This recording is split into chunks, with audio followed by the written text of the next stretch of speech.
ఆంజీ. వాక్య దర్శన వీక్షకులకు, దైవమందిర విశ్వాసులకు, దేవుని పిల్లలైన మీ అందరికీ కూడా ప్రత్యేకమైన శుభాలు తెలియజేస్తున్నాను. సమయం ముందు దేవుడు మనతో మాట్లాడుతున్న అంశం ఏంటంటే దేవుని దుఃఖపరచు గొర్రె. దేవుని దుఃఖపరచు గొర్రె. గొర్రెలన్నీ కూడా ఏకరీతిగా ఉండవు. కొన్ని గొర్రెలు కాపరికి లోబడతాయి, కొన్ని గొర్రెలు కాపరిని మన్నన చేస్తాయి, కొన్ని గొర్రెలు కాపరిని సంతోషపరుస్తాయి, కొన్ని గొర్రెలు క్రమంగా దొడ్లోంచి బయటకు వచ్చిన తర్వాత కాపరి చూపించిన స్థలములకు వెళ్ళి మంచిగా మేసి మరలా అతను తిరిగి తోడుకొచ్చినప్పుడు కూడా ఏ మార్గం వెళ్ళాయో ఆ మార్గమున అవే వచ్చి దొడ్డులో సొరబడతాయి. అవి మంచి గొర్రెలు. దేవుని దుఃఖపరచే గొర్రెలు, దేవుని సేవకుని దుఃఖపరచే గొర్రెలు కొన్ని ఉంటాయి. వాయి ఎంత మాత్రం కూడా దేవుని మాటకు లోబడవు, కాపరి మాటకు కూడా లోబడవండి. అవన్నీ కూడా కాపరిని దుఃఖపరుస్తాయి, దేవుని కూడా దుఃఖపరుస్తాయి. దానికి గల కారణం ఏంటంటే ఆ గొర్రెలు క్రమమైన గొర్రెలు కాదు. ఆ గొర్రెలు వాళ్ళ ఇష్టము చెప్పున, వాళ్ళ మనసు చెప్పున జీవించే గొర్రెలు కానీ దేవుని ఇష్టం నెరవేర్చే గొర్రెలు కాదు. సంఘంలో ఆత్మ చెప్తున్న మాట వినే గొర్రెలు కానే కాదు, విని విడిచిపెట్టే గొర్రెలు. అట్టి గొర్రెలు ఏదో ఒక రోజు పులి చేత చిక్కబడతాయి, పులికి ఆహారం అవుతాయి. అప్పుడు నా బోధకుని మాట నేను త్రోసివేశాను, నా దేవుని మాటకు నేను లోబడలేదు, ఈ యొక్క శిక్ష నుంచి నన్ను ఎవరు తప్పించగలరని ఒక ప్రశ్న నీ మనసులో వచ్చి కన్నీరు కాచినా ఆ కన్నీరు వ్యర్థమవుతుంది, ఆ ప్రార్థన పాపమవుతుంది. ఆ విజ్ఞాపనకి ఉత్తరము రానే రాదు. ఎందుకంటే అప్పుడు నీకు కాపరి లేడు, నువ్వు గొర్రెగానే జీవిస్తున్నా కానీ నీ కాపరి లేడు. దేవుని బిడ్డగా బాప్తిసం తీసుకున్నావు, వాక్యం వినుచున్నావు, నీకు ఇష్టమైనప్పుడు వస్తున్నావు, ఇష్టమైనప్పుడు తొలగిపోతున్నావు, మనుషుల కార్యాలు చేస్తున్నావు, దేవుని కార్యాన్ని విడిచిపెడుతున్నావు. కాబట్టే నీకు దేవుడును లేడు, కాపరి కూడా లేడు. ఎందుకంటే నిన్ను ప్రతిష్ఠ చేసుకోలేదు. నువ్వు దేవుణ్ణి మోసగించే గొర్రెగా, కాపరిని మోసగించే గొర్రెగా, కాపరి ఎవడు, నా వంటి ఒక మనుషుడే కదా అని కాపరికి అద్దించినప్పుడు నేను దేవునికే లోబడతాను కానీ మనుషులకి లోబడవలసిన పని లేదు, భయపడవలసిన పని లేదని తిరుగుబాటు చేసే గొర్రెలు కూడా లేకపోలేదు. ఒక సత్యం చెప్పుకుందాం, అసలు దేవునికి లోబడే మనసు నీకు ఉన్నట్లయితే దైవజనునికి లోబడతావు, పక్క సహోదరుడు కూడా లోబడతావు. ఎందుకంటే నీలో తగ్గింపు దేని మనసు ఉంటుంది. ఈ మనసు, ఈ మాట ఎవరైతే అంటున్నారో వారు దేవునికి లోబడరు, కాపరికి లోబడరు, వాక్యానికి లోబడరు, సంఘంలో క్రమంగా జీవించరు. మరి ఎవరికి లోబడతారు?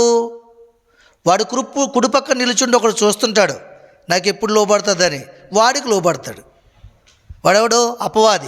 అపవాదికి లోబడతాడు, లోకానుసరమైన జీవితం జీవిస్తాడు, నా ఇష్టాన్ని నేను జీవిస్తానంటాడు, నా మనసు నాకే నిర్ణయము, నా మనసే నాకు తీర్పు, నా హృదయమే కోర్టు. ఇవన్నీ ఎక్కడ చెల్తాయి చెప్పండి? నువ్వు చెప్పుకోవడానికి చొల్లుకోపులుగా చెల్తాయి అంతే, చట్టంలో కూడా చెల్లవు. అవును కదండి? చట్టంలో ఏం తెలుస్తుంది? సాక్ష్యం చెల్తుంది. అవును కదండి? చట్టానికి ఏం కావాలి? సాక్ష్యం కావాలి, సాక్ష్యం చెల్తుంది. దేవుని దగ్గర అసలే చెల్లవు. మరి ఇది ఎవరి దగ్గర చెల్తుంది? నీ చుట్టూ ఉన్న భక్తిహీనులు, దొంగ గొర్రెలు కొన్ని ఉంటాయి, వాళ్ళ దగ్గర చెల్తుంది. అవును, నిజమే కదా? మరి దేవునికే లోబడాలి కానీ దైవజనుడికి ఎందుకు లోబడాలి? దేవుని వాక్యం ఏం చెప్తుంది తెలుసా? దేవుని వాక్యం ఎవరైతే చెప్తారో వారే దైవములు. ఆమేన్. ఉందా లేదా? దేవుని వాక్యం ఎవరికి వచ్చినో వారే దైవములు అన్నాడు దేవుడు అన్నాడు. అది మీరు నమ్మాలి. సంఘంలో కాపరి చెప్తున్న మాట క్రైస్తవులైన వారు, దేవుడే నాతో మాట్లాడుతున్నాడు, దేవుడు నాలో ఉన్న పాపాన్ని తెలియజేస్తున్నాడు, దేవుని ప్రసన్నతలో ఉన్నాను కాబట్టే నా హృదయాన్ని చూసి ఆయన మాట్లాడుతున్నాడు. హృదయ అంతరంగాన్ని ఎరుగున్న దేవుడు దాసుని ముఖంలోంచి, దాసుని స్వరూపిలోంచి, ఆయన స్వరంలోంచి నాతో మాట్లాడుతున్నాడని నమ్మి విశ్వసించిన యెడల నువ్వు దేవుని సంతోషపరుస్తావు. అప్పుడు సంఘంలో చెప్తున్న మాట వింటావు, దాని ప్రకారంగా ప్రవర్తిస్తావు, అప్పుడు దేవుని ఆశీర్వాదాన్ని పొందుకుంటావు. ఆమేన్.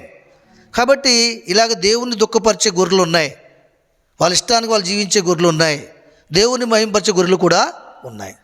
అది మీ దగ్గర నుంచి నేను చూపించట్లేదు, యేసు ప్రభు చుట్టూ ఉన్నటువంటి శిష్యుల దగ్గర నుంచే చూపిస్తున్నాను మీకు నేను. యేసు ప్రభు శిష్యుల్లో 12 మందిలో కూడా ఇష్టమైన శిష్యులు ఎవరంటే పేతురు. తెలుసా మీకు ఆ సంగతి? ఆయనకి ఇష్టమైన శిష్యుడు ఎవరంటే పేతురు. ఎందుకు ఇష్టమయ్యాడంటే పేతురు దేవుడు చెప్తున్న మాటల్ని శ్రద్ధగా వినేవాడు, నెంబర్ 1. నెంబర్ 2, దేవుడు చెప్తున్న మాటలు ఏదైనా అర్థం కాకపోతే ఇంటికి వచ్చిన తర్వాత ప్రభు ప్రశాంతంగా ఉన్నప్పుడు, ఏకాంతంగా ఉన్నప్పుడు, ప్రభువా నువ్వు అక్కడ ఆ మాట మాట్లాడావు కదా, ఆ మాట నాకు అర్థం కాలేదు ప్రభువా, ఆ మాటకి అర్థం ఏమిటని అడిగేవాడు. అప్పుడు ప్రభు ప్రేమతో చెప్పేవాడు. ఉపమానాల గురించి చెప్పినప్పుడు కూడా అర్థం కాలేనప్పుడు అడిగేవాడు, ప్రభు చెప్పేవాడు. ఆ చెప్పిన మాటను మనసులో పదిలిపరుచుకునేవాడు అండి. అలాగా ప్రభువుని ఏమడుగుతాం? ఆయన బోధకుడు కదా, ఆయన దేవుని కుమారుడు కదా, ఆయన ఎలా ప్రశ్నిస్తాం అని చెప్పేసి అతని మనసులో సందేహపడి దేవునికి విరోధంగా ఉండేవాడు కాదు. ఎలా ఉండేవాడు? దేవునికి దగ్గర అవ్వడానికి తన మనసులో ఉన్న సందేహాన్ని తెలుసుకుని ఆ సందేహాన్ని తీసివేసి మరీ ఎక్కువ దగ్గర అయ్యేవాడు. ఏదైనా రోషం కలిగి మాట్లాడేవాడు పేతురు. ప్రభువుని అడిగి తెలుసుకునేవాడు. ప్రభు కొరకు ఒక నిబంధన చేసుకుని జీవించాలని మనసు కలిగినటువంటి వాడు, ఎక్కువ ఆసక్తి కలిగి ఉన్నవాడు. ఎందరైనా కొన్ని చోట్ల లేకపోలేదు కానీ పేతురైతే ప్రభు ఏ చోట్ల ఉన్నాడో ఆ చోట్ల ప్రతి చోట ఉన్నాడు. ఆయన ఎక్కడికి వెళ్తే అక్కడికి ఆసక్తి కలిగి వెళ్ళేవాడు. అలా కొంతమంది దేవునికి ఇష్టమైన వారు, దేవుని ప్రేమించే వారు సంఘంలో కూడా ఉంటారు. వారు మంచి గొర్రెలు, వారు దేవుని మహింపరుస్తారు, సేవకులతోటి సహవాసం కలిగి ఉంటారు. ఎంతమంది వారి మీద ఎన్నెన్ని చెప్పినా, ఎంతమంది ఎన్నెన్ని మాట్లాడినా, ఎంత దూషణ పాలొచ్చినా వారు చేసే పరిచర్య మందులను ఆపరు, వారు ఇచ్చే దశంభాగాన్ని ఆపరు, వారు ఇచ్చే కానుకలను ఆపరు, కృతజ్ఞత కూడికలను ఆపరు, క్రమంగా జరిగించుకుంటూ వెళ్ళిపోతారు. ఆమేన్. అవి మంచి గొర్రెలు. దొంగ గొర్రెలు ఉన్నాయి చూసారా, అవి దొంగ షాకులు పెడతాయి. ప్రార్థన పెట్టుకొని రమ్మంటే డబ్బులు లేవని, మా పిల్లలు ఇక్కడ లేరని, ఒకళ్ళు చనిపోయారు రెండమ్మా మనం అక్కడికి వెళ్ళి ప్రార్థన చేసి వద్దామంటే మా అమ్మాయి గర్భిణీతో ఉందని, ఏమండి మా కోడలు గర్భిణీతో ఉంది. దొంగ గొర్రెలు ఈ లోక సంబంధం గొర్రెలు, సెంటిమెంట్ గొర్రెలు. అవి దేవుని దుఃఖపరుస్తున్నాయా లేదా? దేవుడు ఏం చెప్తుంటే ప్రలాపించిన వారికి ఇంటికి వెళ్ళమంటున్నాడు, ఆ మేలు జరుగుతుందంట. నేను ఎంతమంది అయితే అక్కడ రాలేదో సుభాషిణి గారి ఆరాధనకి, వాళ్ళందరూ ఆ వాక్యాన్ని కోల్పోరు కదా. మేలు చేయాలంటే వాక్యమే మేలు చేయాలి మన జీవితంలో. ఇక ఏది మేలు చేయదు ఈ లోకంలో.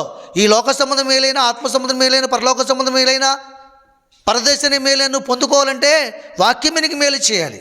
వాక్యం మీదకు రాకపోతే మేలు ఎలా పొందుకుంటావు?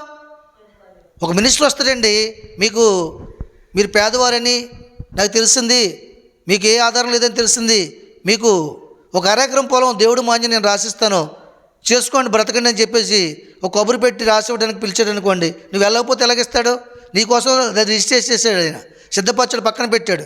నీకంటే ముందు వెళ్ళిన వాళ్ళందరూ పొందుకున్నారు, నీలాంటి పేదలందరూ. నువ్వు వెళ్ళలేదు, అప్పుడు నీకు పొందుకుంటావా? పొందుకోలేవు. అలాగే ఇది కూడా. కాబట్టి దేవుని సందులో మరి దేవుని దుఃఖపరచు గొర్రెలుగా మనం ఉండకూడదటండి. చూడండి అక్కడ మీకు చూపిస్తున్న లేఖనాన్ని చూడండి. ఇక్కడ లూకా సువార్త 22వ అధ్యాయము 57 నుంచి చదవండి. అందుకు పేతురు, అమ్మాయి నేను అతన్ని ఎరుగను. మరికొంతసేపటికి మరి ఒకడు అతను చూచి, నీవును వారిలో ఒకడవనగా పేతురు, ఓయి నేను కానెను. ఇంచుమించు ఒక గడి అయిన తర్వాత మరి ఒకడు, నిజముగా వీడును అతనితో కూడా ఉండెను, వీడు గలిలయుడని దృఢముగా చెప్పాను. అందుకు పేతురు, ఓయి నువ్వు చెప్పినది నాకు తెలియదనెను. అతను ఇంకా నువ్వు మాట్లాడుచుండగానే వెంటనే కోడి కూర్చెను. అప్పుడు ప్రభు తిరిగి పేతురు వైపు చూచెను గనుక పేతురు, నేను కోడికి మునిపే నువ్వు ముమ్మారు నన్ను ఎరుగునందు అని ప్రభు తనతో చెప్పిన మాటను జ్ఞాపకం చేసుకుని వెలుపులకు పోయి సంతాపడి ఏడ్చాను. ఆమేన్. చూసారా, ఈయనెవరు? యేసు ప్రభు చుట్టూ ఉన్న గొర్రె కదా, ఎంతో ఇష్టమైన గొర్రె కదా. యేసు ప్రభు ముందే చెప్పాడు, నీకోసం నేను చనిపోతాను అవసరం అయితే అన్నాడు. ఎవరో? ఈ పేతురు. చాలామంది ఆత్మీయ జీవితంలో కొత్తగా ఉన్నప్పుడు, దేవుని ప్రేమించేటప్పుడు, వారి కార్యం జరిగినప్పుడు, దేవుడు ముఖకాంతున్న స్వభావాన్ని చూసినప్పుడు వాళ్ళకు నిర్ణయం తీసుకుంటారు దేవుని కొరకు జీవించాలని. కానీ శ్రమ వచ్చినప్పుడు తొలగిపోతుంటారు. శ్రమ వచ్చినప్పుడు ఇలా నువ్వు జీవిస్తానన్నావు కదా, అలా జీవిస్తానన్నప్పుడు యోబుకి శ్రమ పెట్టాడే లేదా అపవాది? శ్రమలు పెట్టాడా లేదా? తొలగిపోయాడు, నిల్చున్నాడు కాబట్టి రెట్టింపు ఆశీర్వాదం పొందుకున్నాడు. అవునా కదండి? ఆఖరికి అతని దేహాన్నే పెట్టాడు. కుమార్తెలందరినీ చంపేశాడు, ఆస్తిపాస్తులన్నీ పాడు చేశాడు, ఒంటరివాణి చేశాడు, భార్య దూషించినట్టుగా చేశాడు. అయినను నా మట్టుకు నేను నా కన్నులారా దేవుని చూచెదను, ఆయనతో కలిసి జీవిస్తానన్నాడు. అందుకే దేవుడు ఆ నిబంధన బట్టి అపవాదిని ఓడించి రెట్టింపు ఆశీర్వాదాన్ని వారసుడిగా చేస్తాడు. ఆమేన్. మరితను చూసుకున్నట్లయితే ఈయన కూడా దేవునితో ఉన్నాడు, దేవునితో గడిపాడు, దేవుడు చేసిన అద్భుత కార్యాలు చూశాడు, అన్నీ చేశాడు. అయినప్పుడు కూడా యేసు ప్రభు మాట చెప్పినప్పుడు, ఇదిగో నువ్వు నన్ను ఎరుగు అని ముమ్మారు చెప్తావు, ఒకసారి కాదు ముమ్మారు చెప్తావు నువ్వు అని అన్నాడు. ఆయన నేను చెప్పనన్నాడు. సరే, యేసు ప్రభు సిలువకి అప్పగించబడ్డాడు, శ్రమలు పడుతున్నాయి. ఈ లోపల ఒక అమ్మాయి ఆయన చూసి ఇగో ఇతను కూడా యేసు ప్రభుతో ఉన్నవాడే అంటే, ఓ అమ్మాయి నేను కాదు, యేసు ప్రభు ఎవరో నాకు తెలియదు అన్నాడట. ఆ మాట ముగికి ముందు మరొకడు వచ్చాడట. మరొకడు వచ్చి ఇతను గలిలయుడే, ఇతను యేసు ప్రభుతో ఉన్నవాడే, గలిలయ ప్రాంతంలో ఇతను చూశాను, ఇతను యేసు సంబంధుడే అని చెప్పినప్పుడు అతనితో కూడా అతను ఎవరు నాకు తెలియదని అన్నాడటండి. అక్కడ ముమ్మారైపోయింది. చెప్పినప్పుడు అక్కడ యేసు ప్రభు చెప్పిన మాట ఏమైందంట, ఆయనకి జ్ఞాపకం వచ్చిందంట. అప్పుడు ప్రభువు తిరిగి పేతురు వైపు చూశాను కనుక, అప్పుడు ఎవరు చూశారట? ఈ మాట్లాడినప్పుడు ప్రభువు తిరిగి పేతురు వైపు చూశాడట.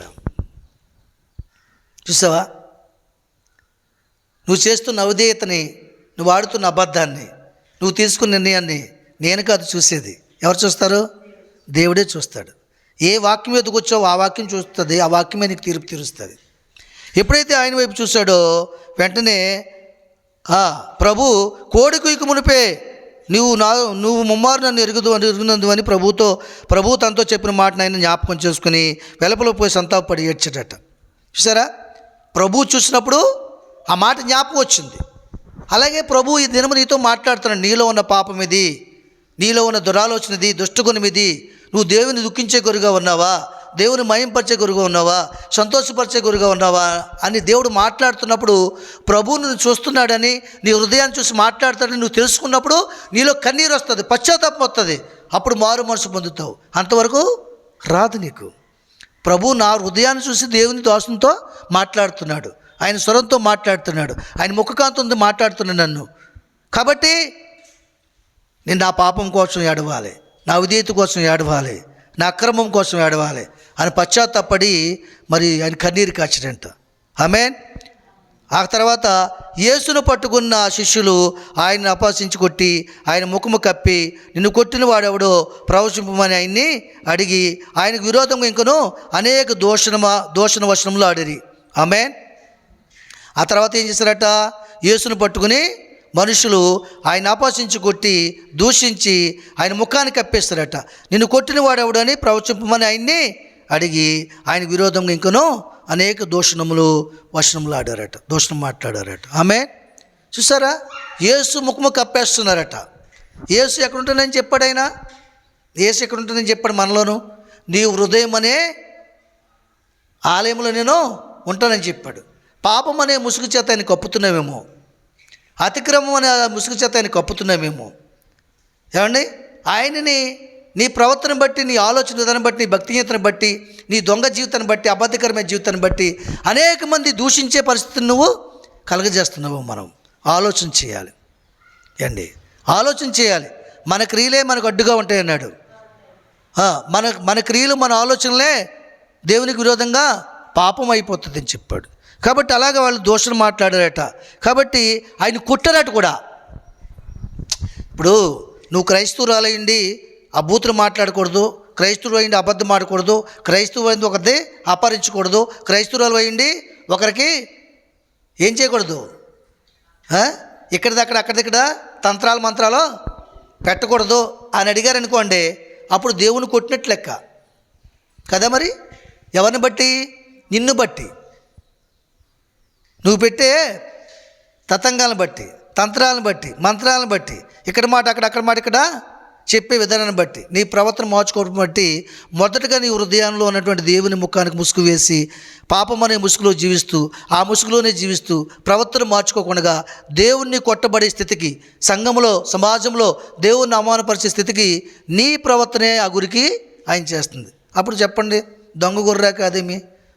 దేవుని దుఃఖపరిచే గొర్రె కాదా అతడు? ఏమండి, దేవుని దుఃఖపరిచే గొర్రె దొంగ గొర్రె కూడా. ఆమేన్. అయితే ఆ గొర్రె ఎప్పటికైనా దేవుని చేత విడవబడుతుంది, అపవాది అనే పులి చేతిలో తప్పగా బిగించబడుతుంది.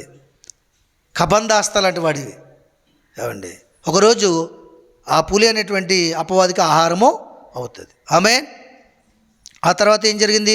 ఉదయం కాగానే ప్రజల పెద్దలను, ప్రధాన యాజకులను, శాస్త్రులను సభకూడి ఆయన తన మహాసభలోనికి తీసుకుని పోయి, నువ్వు క్రీస్తు అయితే మాతో చెప్పమనిరి. అందుకైనా నేను మీతో చెప్పిన ఎడల మీరు నమ్మరు, అదియుగాక నేను మిమ్మల్ని అడిగిన ఎడల మీరు నాకు ఉత్తరం చెప్పరు. ఇది మొదలుకొని మనుష్య కుమారుడు మహేశ్యం గల దేవుని కుడిపార్శ్వన ఆశీనుడని వారితో చెప్పాను. ఆమేన్. సరే, ఆ తర్వాత ఏం చేశారు? మహాసభలోకి తీసుకెళ్లారు. ఎవరిని? ప్రభువుని. మహాసభలో తీసుకెళ్ళి పిదాత దగ్గర తీసుకెళ్ళి నువ్వు దేవుని కుమారుడట అన్నారు. ఒకవేళ నేను దేవుని కుమారుని చెప్పినా మీరు నమ్మరు, ఒకవేళ నేను దేవుని కుమారుడు కాదని అడిగినా మీరు బదులు చెప్పరు. ఏమ్మా, మీరు పాపాన్ని విడిచిపెట్టారంటే మౌనంగా ఉండిపోతారు క్రైస్తవులు. విడిచిపెట్టమని ఒకరు కూడా చెప్పరు. అవునక చెప్పండి. ఎందుచేత? ఎంచేత? ఇంకా పాపం మనలో ఉంది కాబట్టి. అదే వారు చేస్తుందేంటి? దేవుని కుమారుడని నమ్మలేదు కాబట్టి అడుగుతున్నారు.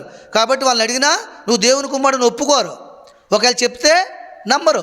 క్రైస్తవ జీవితం అలాగే ఉంది. ఇప్పుడు మీలో ఉన్న పాపాన్ని తెలియజేస్తే, నాలో ఉన్న పాపాన్ని తెలియజేసిన నజరేయుడైన యేసు నాకు 5 బత్తలని చెప్పాడు, నిజమే చెప్పాడు. కాబట్టి ఆయన నమ్ముకోండి, సత్యం మీలో ప్రవేశిస్తుంది, మీరు సత్సంబంధులు అవుతారు, దేవుని రాజ్యానికి వారసులు అవుతారు, మీ కుటుంబాలు ఆస్వాదింపబడతాయి, గొప్ప ఉన్నతమైన స్థితిలో దేవుని వాక్కు మనల్ని నడిపిస్తుందని సమరయ స్త్రీ సువార్త చెప్పింది. చెప్పినప్పుడు వాళ్ళందరూ లోబడి మరి 2-3 దినములు మాతో ఉంటే మాకు ఆనందము, సంతోషం ప్రభు అని బతిమాలుకున్నారు. ప్రభుని చెప్పలు కూడా దేవుని మహిమపరుద్దామా? మరొక గంట వాక్యం చెప్తే బాగుండు మా ప్రభు, మాకు సంతోషము నాయన, మాలో ఉన్న పాపాన్ని తెలియజేస్తున్నామని ఇష్టపడే మనసు నీకు ఉన్నట్లయితే దేవుని సంతోషపరిచే గురువు నువ్వు.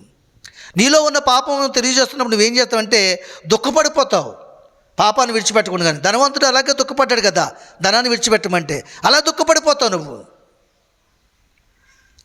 మరికొన్ని మాటలు మాట్లాడు ప్రభువా, నీ ప్రతి మాట ఏందని ప్రతిష్ఠించే తండ్రి, నేను విడిచిపెట్టుకుని జీవించే భాగ్యం దయచి. నీ మాటలు సంతోషము, అధికమైన ఆనందము తన నీ సందులో తప్ప సంపూర్ణమైన సంతోషం మరొక చోట లేదు నాయనని నువ్వు ఆసక్తి కలిగి ఉన్నప్పుడు దేవుడు ఇంకనూ నీతో మాట్లాడి నిన్ను పరిపూర్ణతలో తీసుకొస్తాడు. వారికి చెప్తుంది అదే, నువ్వు దేవుని కుమారుడువా. చాలామంది మనల్ని ప్రశ్నిస్తారు, మీరు దేవుని బిడ్డలు కదా, మీరు అలా మాట్లాడొచ్చా, అలా జీవించవచ్చా, అలా ప్రవర్తించవచ్చా, అలాగ అన్యాయంగా మాట్లాడొచ్చా, అబద్ధ సాక్ష్యం చెప్పొచ్చా? ఒకరికి అన్యాయం చేశాడు నీ తండ్రి, నీ తల్లి ఒకరికి అన్యాయం చేసింది. అన్యాయం చేసిన వాళ్ళు వచ్చి మన దగ్గరకు వచ్చి మాట్లాడారు, ఏమండి క్రైస్తవులు కదండి వాళ్ళు అలా చేయొచ్చు అని చెప్పినప్పుడు, అది చేయకూడదండి, అలా చేయడం చాలా పాపము, చాలా తప్పు అని చెప్పినప్పుడు, మరి పాపం కూర్చుకునే వాళ్ళు ఏమంటారు? పాపం ఏంటి? పాపం అది పాపమేం కాదు. ఆ డబ్బులు ఇస్తే తీరిపోద్ది చెప్పండి. డబ్బులు ఇస్తే తీరిపోదా? తీరదో. అతను ఆ డబ్బులు ఇస్తే అతను రుణాన్ని తీరుతో తప్ప అతను బాధ పెట్టిన బాధన మనసులో ఉన్న గాయాన్ని మార్చలేవు నువ్వు. అనేక మందికి చెప్తాడు వెళ్ళి, మరి వాళ్ళందరి దగ్గరికి వెళ్ళి తిరుగుబాటు చేయగలవు నువ్వు? చూసారా, వాళ్ళందరి దగ్గరికి వెళ్ళి తిరుగుబాటు చేయగలవా? మార్చుకోగలవాళ్ళని? మార్చలేవు. ఒకసారి ఎప్పుడైతే నీలో ఉన్న చెడు బయటికి వెళ్ళిందో దాన్ని పోగొట్టుకుంటా చాలా కష్టం. అవునా కదండి? దేవుడైనా క్షమిస్తారు కానీ మనుషులు క్షమించరు. కాబట్టి పాపం కూర్చుకునే వాళ్ళు, పాపాన్ని ప్రేమించేవారు, దొంగ గొర్రెలైన వారు, దేవునికి విరోధంగా మాట్లాడే వారిలో న్యాయం ఉండదు. ఏమండి, ఒక అతని దగ్గర రుణం తీసుకుని మనం కొన్ని సంవత్సరాలు దుఃఖపెట్టి వడ్డీ కట్టకుండా ఏమీ కట్టకుండా అతను నష్టాన్ని గురిచేసి మనకు తెచ్చిన అప్పు ఇంకో దగ్గర తెచ్చి అతను అక్కడ వడ్డీ కట్టుకుంటూ అతను కష్టాచేతం అక్కడ కడుతూ అతను బాధ పెట్టి ఆ ఆశగారికి అసలు ఇచ్చే సరిపోద్దా? న్యాయం అది? ఇలాంటి వాళ్ళందరూ దొంగ గొర్రెలు. అదవుతుందండి. మనకిచ్చిన వాడిని సంతోషపరచాలి, న్యాయం ఉండాలి మనలో. అది లేకుండా ఇచ్చేసాను కదా, నీతిమంతుని కదా నేను. నువ్వు నీతిమంతుడు కాదు నిజంగా చెప్పాలంటే. ఈ లోక సంబంధం వల్లే తీర్చిన రుణాన్ని కొంత ఎగ్గొట్టి తీర్చావు, అది నీతి ఎలాగ అవుద్ది? న్యాయం ఎలాగ అవుద్ది? అవదే. వాళ్ళు అలాగే ఉన్నారు అక్కడ. ప్రభువు నీతో చెప్తున్నప్పుడు క్రైస్తవులు మార్చుకోవట్లేదు వాళ్ళ మనసుని. అలాగని చెప్పి వాళ్ళ పాపాన్ని ఒప్పుకొని చెప్పుకొని ప్రభు దగ్గర విడిచిపెట్టట్లేదు. ఆయన అదే అంటున్నాడు, మీరు దేవుని కుమారుడని మీతో చెప్పినా మీరు నమ్మరు, మిమ్మల్ని అడిగినా మీరు చెప్పరు. ఆమేన్. కనుక ఇలాంటి వారందరూ కూడా దేవుని ఆలోచన ఎరిగి దేవుణ్ణి కుయుక్తితో మాట్లాడి దేవుని చేత తప్పు చెప్పించి ఆ నేరమును పట్టుకుని ఆయన్ని శిలువ మరణానికి అప్పగించాలని ఆలోచన కలిగి ఉన్నారు వీళ్ళు. ఆమేన్. చాలామంది దైవజనులు తప్పులు పడదామని చూస్తారు. ఏం మాట్లాడతాడో, ఏం చెడ్డ మాట్లాడతాడో, ఏమంటాడో, వెళ్ళడం మానేద్దాం, ఏమంటాడో చూద్దాం, ఓ 10 వారాలు మానేద్దాం, ఏమంటాడో చూద్దాం, నాకు బాగోలేదు కదా, వస్తాడో రాడో చూద్దాం, కబురు పెట్టడం మానేయటం. ఇవన్నీ ఏంటి? నేరం మోపడానికి. అలాంటి దుష్ట మనసు నీలో తీసేసుకో. ప్రభు ఎద్దుకు వచ్చి వారికి చెప్పిన వారికి మాత్రమే ప్రార్థన చేస్తాడు ఆయన. చేసాడే లేదా? తెలియపరిచిన వారికి మాత్రమే స్వస్థపరిచాడు. తెలియపరిచిన వాళ్ళకి స్వస్థపరచలేదు. తెలియపరిస్తే నీకు విశ్వాసం ఉన్నట్లు లెక్క. తెలియపరచుకుని రోగాన్ని నీళ్ళు దాచుకుంటే, అలాగే నాకు తెలిసిన దైవజనులు కరోనా వచ్చినప్పుడు వాళ్ళ రోగాన్ని వాళ్ళు దాచుకుని చచ్చిపోయారు 3 తెలుసా? అదే ప్రభు సందులో ప్రేమించిన బిడ్డలు తెలియజేస్తే వాళ్ళు ప్రార్థన చేయరా? వైద్యం తీసుకెళ్ళరా? కార్యం జరగదా? నీలో ఉన్న పాపం నువ్వు మరుగు చేసుకుంటే ఆ పాపం నేను చంపేస్తుంది. ఆమేన్. కనుక దేవుని సందులో మరి ఇంకొక మాటను మీకు చూపించాలని ఆశపడుతున్నాను. చూడండి, అక్కడ అదే 22 అధ్యాయం 66 నుంచి 71 వరకు చదువుకున్నాం మనం. చదవండి. కాదు, అలా కాదండి. అదియుగాక నేను మిమ్మల్ని అడిగిన ఎడ్ల మీరు నాకు ఉత్తరం చెప్పరు. ఇది మొదలుకొని మనుష్య కుమారుడు మానుష్యం గల దేవుని కుడిపార్శ్వన ఆశుండగిన వారితో చెప్పాను. అందుకు వారందరూ, అట్లయితే నీవు దేవుని కుమారుడువా అని అడుగగా ఆయన, మీరన్నట్టే నేనే ఆయనని వారితో చెప్పాను. అందుకు వారు, మనకిక సాక్షులతో పనేమి, మనము అతని నోటి మాట వింటిమి కదా అని చెప్పారు. చూసారా?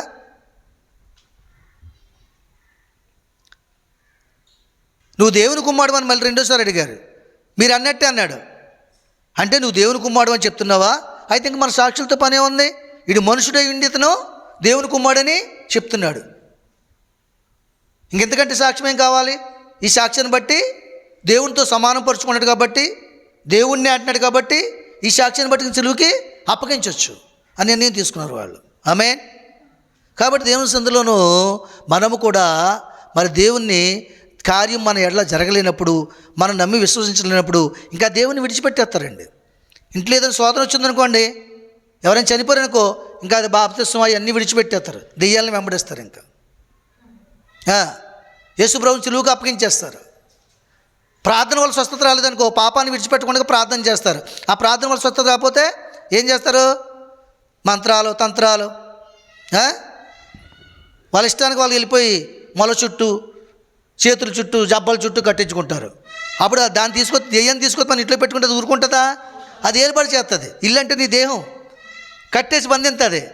ప్రాణాన్ని ప్రభు విడిపిద్దాం అనుకుంటుంటే నీ అవిశ్వాసం, నీ యొక్క అపనమ్మకము, నీ దెయ్యాలు గుంపు ఏం చేద్ది? నిన్ను కంఠం బిగించి చంపేస్తుంది. అంతే కదా?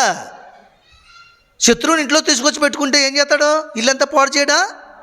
పాడు చేయడా? నీ ప్రార్థనకి ఎందుకు జవాబు రాలేదో, అసలు నీ గురి ఏంటో నువ్వు ఆలోచన చేసుకుని, ఆత్మ పరిశీలన చేసుకుని ప్రభు సందులో పాపాన్ని విడిచిపెట్టాలి. ఎవరు ఏది చెప్తే నమ్మేయడమే. రక్షణ కట్టుకోమంటే రక్షణ కట్టుకోవడం, ఎక్కడికన్నా వెళ్ళి చూపించుకోమంటే అక్కడికి వెళ్ళి చూపించుకోవడం. ఏం చూపించుకుంటావు? నీకు ఇక్కడ చూపించేటది దేవుడు. నీ హృదయం తెరిస్తే నీకు కనబడుతుంది నీలో ఉన్న పాపం. వాక్యాన్ని చోటిస్తే నీలో ఉన్న అవిధేయత, విశ్వాసం కనబడుతుంది నీకు. ఆమేన్. కాబట్టి ఇక దేవుని నామాన్ని అవమానపరచడానికి కారణాలు ఎదుర్కొంటారు. నా దేవుడు నాకేమీ చేయలేదు, ఇది స్వస్థత చేయలేదు, ఇదిగో ఈ అప్పులు పోలేదు. ఎందుకు పోతాయండి? ఎందుకు పోతాయి చెప్పండి? అప్పు దేనికి చేయాలో తెలుసుకుని చేయాలి. అసలు ఏం చేస్తున్నావో తెలుసుకోవాలి. నీ బ్రతికేంటి, నీ జీవితం ఏంటి, నీ ఆదాయం ఏంటి, నువ్వు చేస్తున్న అప్పులేంటి, ఇవన్నీ తెలుసుకోవాలి కదా. దేవుని నామాన్ని మహింపరచడం చేస్తే దేవుడే తీరుస్తాడు. ఆమేన్. లేదా ఆయనకు లోబడి జీవిస్తే నీ అప్పులు కూడా తీరుస్తాడు ఆయన. తీరిపోయి మరలా అనేకులకు అప్పులు ఇచ్చే చేతులుగా ఆశీర్వదిస్తానని చెప్తున్నాడు. ఆయన వాగ్దానం చేసిన దేవుడు నమ్మదగిన వాడు, నెరవేర్చగల సామర్థ్యము, శక్తి కలిగినవాడు ఆయన. కనుక దేవుని ప్రియమైన సంగమా, ఎప్పుడు కూడా మనం దేవుణ్ణి దూషణ పాలు చేయకూడదు. అవన్నీ కూడా దొంగ గొర్రెలు, దుఃఖానికి గురి చేసే గొర్రెలు, గాయపరిచే గొర్రెలు మరలా ప్రభువుని గాయాన్ని గాయపరుస్తాయి. సన్నిధిలోకి వచ్చి వాళ్ళ అప్పుల కోసం, వాళ్ళ సమస్య కోసం, వాళ్ళ బాధల కోసం, వాళ్ళ వ్యసనాల కోసం ఏమండి ఇక్కడ దుఃఖిస్తారండి. ఒంటరిగా ఉన్నప్పుడేమో టీవీలు చూసుకుని ఉంటారు, ఒంటరిగా ఉన్నప్పుడేమో ఫోన్లు మాట్లాడుకుంటారు రాత్రి 11 దాకానే. ఇక్కడికి వచ్చి నిద్రపోతుంటారు. సత్యమే చెప్తున్నాను నేను, మీరు కాదు. మీరు ఒక 10 మందో 15 మందో ఉన్న, తక్కువ మంది ఉన్న, దాని గురించి వేల సంఘాల్లో మాట చెప్తున్నాను, 100 సంఘాల్లో మాట చెప్తున్నాను. లోకంలో ఇష్టానికి కష్టపడతారు, శరీరాన్ని నలగొట్టుకుంటారు, ఇక్కడికి వచ్చి అలసిపోయి ప్యాన్ కింద నిద్రపోతారు. వాక్యాన్ని వినరు, వాక్యాన్ని చోటెవరు. లోక సంబంధం గొర్రెలు, దొంగ గొర్రెలు. ఎక్కడైనా ప్రార్థన ఉందంటే ఓన్లైట్ ప్రార్థన రారు, సంపూర్ణ రాత్రి ప్రార్థన రారు. ఎక్కడైనా అమ్మాయి రాత్రి పని చేసి వెళ్ళిపోమ్మా ఇంకొక 500కి ఇస్తాను తిరిగి అక్కడ ఉండిపోతారు పాసి పని చేయడానికి. నేను ఎవరిని కించపరచని మాట్లాడట్లేదు, లోకం గురించి మాట్లాడుతున్నాను. నువ్వు లోకంలో కష్టపడు, లోకంలో ఎంత కష్టపడతావు అంతకంటే ఎక్కువ కష్టపడాలి దేవునిలో. అప్పుడు దేవుడు నీ శరీరమునకు ఆరోగ్యము, నీ ఎముకలకు సత్తువ, నీ మనసుకు ఆనందము, నీ చేతుల కష్టార్జిత నువ్వు అనిపించినట్లుగా తగిన జ్ఞానం దేవుడు ఇస్తాడు. ఆమేన్. పోనీ ఇంత చేసి ఏమైనా సంపాదించగలుగుతున్నాం మనం? ఇంత చేసి ఏమైనా మన సమస్యలు పరిష్కరించుకోగలుగుతున్నాం? కారణం ఏంటంటే దేవునికి ఇష్టంకరంగా మనం జీవించట్లేదు కాబట్టి. ఆమేన్. చూడండి, ఇక్కడ ఇంకొక విషయాన్ని చూపిస్తాను మీకు నేను. అదే 22వ అధ్యాయము 23వ అధ్యాయం చూడండి, లోకాసు వార్త 8-12 వచనాలు. హేరోదు యేసును చూసి మిక్కిలి సంతోషించును, ఆయనను గూర్చి చాలా సంగతులు విన్నందున ఆయన ఏదైనా ఒక సూచక్రియ చేయగా చూడ నిరీక్షించి బహుకాలం నుండి ఆయన చూడగోరెను. ఆయనను చూసినప్పుడు చాలా ప్రశ్నలు వేసినను ఆయన అతనికి ప్రత్యుత్తరం ఏమీ ఇయ్యలేదు. ప్రధాన యాజకులను శాస్త్రులు నిలవబడి ఆయన మీద తీక్షణంగా నేరం మోపిరి. హేరోదు తన సైనికులతో కలిసి ఆయన తృణీకరించి అపహరించి ఆయనకు ప్రశస్తమైన వస్త్రం తొడిగించి పిలాతును వద్దకు మరలా పంపెను. అంతకుముందు హేరోదు పిలాతును ఒకరినొకరు శత్రువులై ఉండి ఆ దినమునే ఒకరికొకరు మిత్రులయ్యారట. ఆమేన్. చూసారా మరి? ఏమండి, పిలాత్ అంట యేసుప్రభుని చూడాలని ఎంతో ఆశగా ఉన్నాడంట. యేసుప్రభుని చూసినప్పుడు చాలా సంతోషించాడంట. ఆ తర్వాత ఏం ఆలోచిస్తున్నాడు? ఆయన చేసిన సూచక్రియలు ఏదన్నా సూచక్రియలు చేస్తే చూద్దామని కూడా ఆలోచిస్తున్నాడంట. ఈ లోక సంబంధులు దేవుణ్ణి వెతకడానికి వస్తారు, సూచక్రియలు అద్భుత క్రియలు జరగానే మరి ఏమైపోతారు? మరలా ప్రభుని శిక్షించడానికి యోచన చేస్తారండి కదా. మరి కొంతమంది 7 వారాల ప్రార్థన, 14 వారాల ప్రార్థన, ఆ ప్రార్థన ఈ ప్రార్థన అనుకుని వస్తారు బిడ్డల కోసం. వాటిని దేవుడు తెలుస్తారు పాపం. నమ్మకం వేరు, విశ్వాసం వేరు, నమ్మకము వేరండి. విశ్వాసం అంటే ఏంటి? దేవుని నమ్మి నువ్వు దేవుని యొద్దకు రావడం. నమ్మకం అంటే ఏంటి? నమ్మిని నీకు కార్యం చేయడం. దేవుడు ఆయన మనల్ని నమ్మాడు, మనం ఆయన నమ్మలేదు. ఇంకానే నమ్మితే నమ్మిన వారికి దుఃఖపరచం కదా, నమ్మిన వారిని సంతోషపరుస్తాం, నమ్మిన వారి చిత్తాన్ని జరిగిస్తాం. ఆయన మనల్ని నమ్మాడు కాబట్టి ఆయన ప్రాణం పెట్టాడు. మనం నమ్మలేదు, మన హృదయాన్ని ఇవ్వలేకపోతున్నాం, మన జీవితాన్ని సమర్పణ చేయలేకపోతున్నాం, నీ ఆలోచనలు తీసుకోలేకపోతున్నావు, దేవుని ఆలోచనలతో నింపుకోలేకపోతున్నావు, నీ హృదయాన్ని దేవునికి ఇవ్వట్లేదు. ఒకసారి ఆలోచించేయండి. నీకు విశ్వాసం ఉంది, విశ్వాసం వేరు, నమ్మకము వేరండి. విశ్వాసం అనేది ఒక గురికెళ్ళకి వస్తావు, ఇది జరుగుతుందని, అది విశ్వాసం. దాన్ని జరిగించడం నమ్మకం. నువ్వెంత అపవిత్రుడైనా, ఎంత భక్తిహీనుడైనా నీ నమ్మకత్వాన్ని పెంపు చేయడానికి, దేవుడు అభివృద్ధి చేయడానికి ఆయన నీ కార్యం చేస్తాడు. ఆయన నిన్ను నమ్మాడు, నువ్వు ఇంకా నా కార్యం చేశాక నమ్మవు. ఇంకా ఆ కార్యాన్ని నమ్ముతావు, ఆ కార్యానికి దోషులు అవుతావు, ఆ స్థితిగతులకు దోషులు అవుతావు. తర్వాత దేవుని సన్నిధికి రాకుండా ఇదిగో పిల్లడు చిన్నపిల్లడు కదండి అందుకే రాలేకపోయాను, పిల్లడిని ఇచ్చాడు కదా దేవుడు. ఏమండి, అప్పులు తీర్చి ఆశిస్తాడు కదా, వ్యాపారం పెట్టుకున్నానండి, వ్యాపారం వాళ్ళు రాలేకపోయానండి. పనిలో నీకు పని ఇచ్చాడు కదా, పని వాళ్ళు రాలేకపోయానండి. ఉద్యోగంలో నీకు ఉద్యోగం ఇచ్చాడు కదా, ఈ ఉద్యోగం వల్ల ఆటంకం వల్ల రాలేకపోయాను. అప్పుడు దేనికి దోషుడు నువ్వు? నీ పనికి, నీ వ్యాపారానికి, నీ ఉద్యోగాన్ని, నీ కాలేజీకి దోషుడివి. ఆమేన్. కాబట్టి ఇక్కడ ఆయన ఏదైనా సూచక్రియ చేసి చూద్దామని ఆయన చాలా సంతోషించాడంట హేరోదు.